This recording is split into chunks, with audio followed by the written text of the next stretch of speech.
Well, we've walked up from Horton in Ribblesdale up a track, and we've now arrived on the flanks of Pen-y-Ghent mountain. See some hikers here just coming off Pen-y-Ghent. We're standing about at the top of the Great Scar Limestone, and Pen-y-Ghent itself is formed of Yoredale series rocks, alternating shales, minor limestones and sandstones. And we're going to have a look at hull and hunt pots developed in the Great Scar Limestone, and we'll also have a look and see if we can find some fossils while we're having a look at these rather impressive potholes. Here we are at Hull Pot on the flanks of Pen-y-Ghent mountain.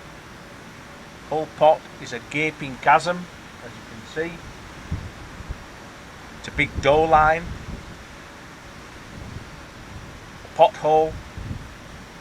Originally, water from the valley off to the right there would fall down a waterfall into this big sinkhole and seep away down cave passages.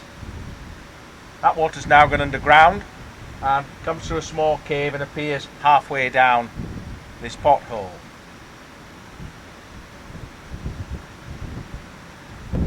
This pothole's developed in the Carboniferous limestone of this area, called the Great Scar Limestone. About 350 million years old is the limestone here.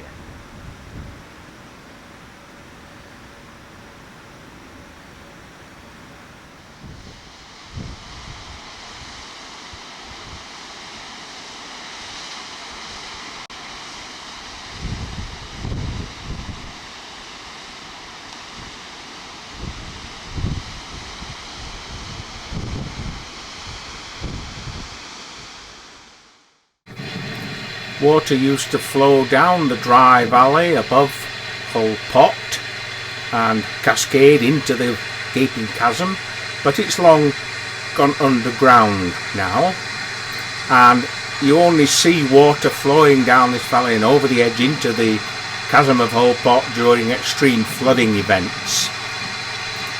Normally, as we see here today, the water's gone underground and it reappears about halfway up this gaping chasm out of a small cave, and then it resinks into the base, into the debris that's found in the base of the gaping chasm.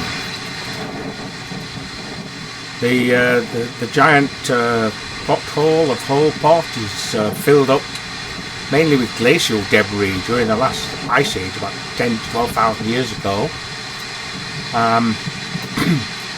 And sometimes in very heavy rain and flooding, it can get half or even full of water. Most of the time, however, the water is coming out of the small cave on the right side there, and it sinks away through this glacial debris that fills. The best place to look for fossils near Hull Pot is in the dry riverbed above Hull Pot, where the old waterfall used to fall down. You can find lots of fossils in the river bed. In these limestones just above Hull Pot there are fossils. They're crinoidal limestones, and if you look in the stream bed you can find boulders, pebbles, and also in the walls around here you find lots of fossils. Here's a small pebble in the beck bottom that's got lots of nice coral in it.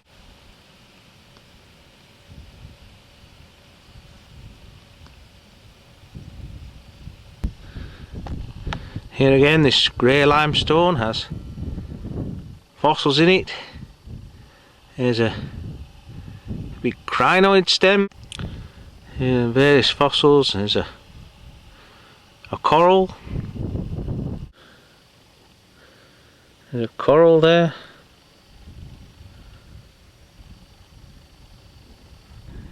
Here's a small boulder, again full of coral.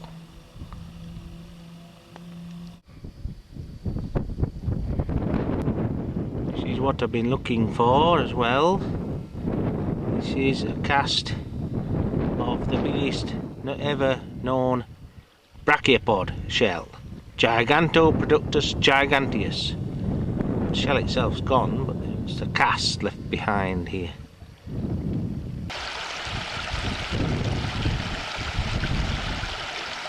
Couple of little boulders here with coral in them.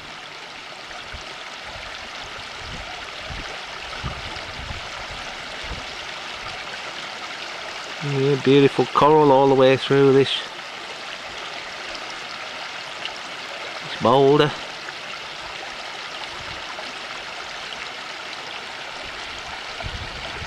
And some thicker corallites here, probably lithostrosons in this smaller pebble. Oh, well, here we are at Hunt Pot on the flanks of Pen-y-Ghent mountain. Pen-y-Ghent in the background.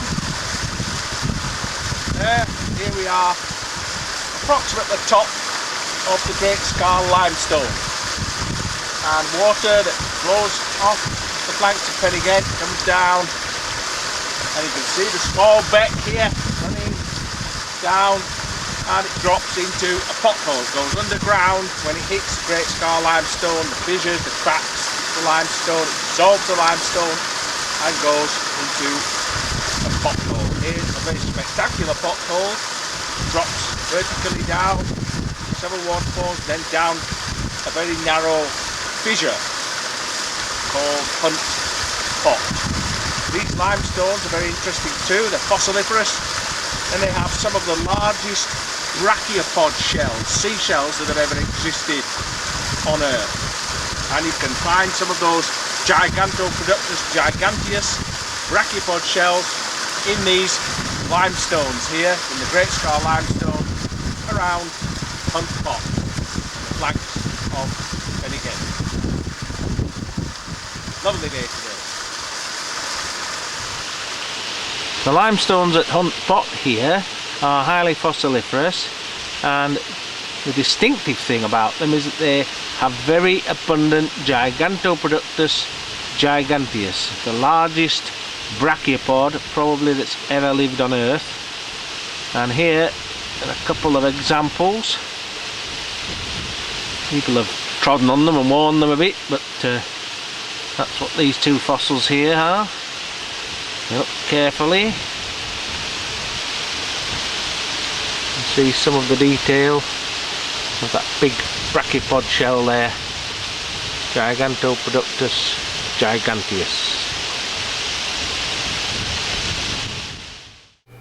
And here we see Hunt Pot beck falling into the shallow depression around which we can find those giant ancient brachiopods, and it then drops vertically down into this huge fissure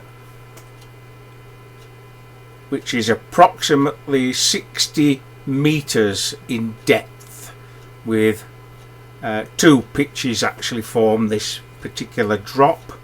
That's more or less what the pothole is. It's just a simple vertical fissure pothole.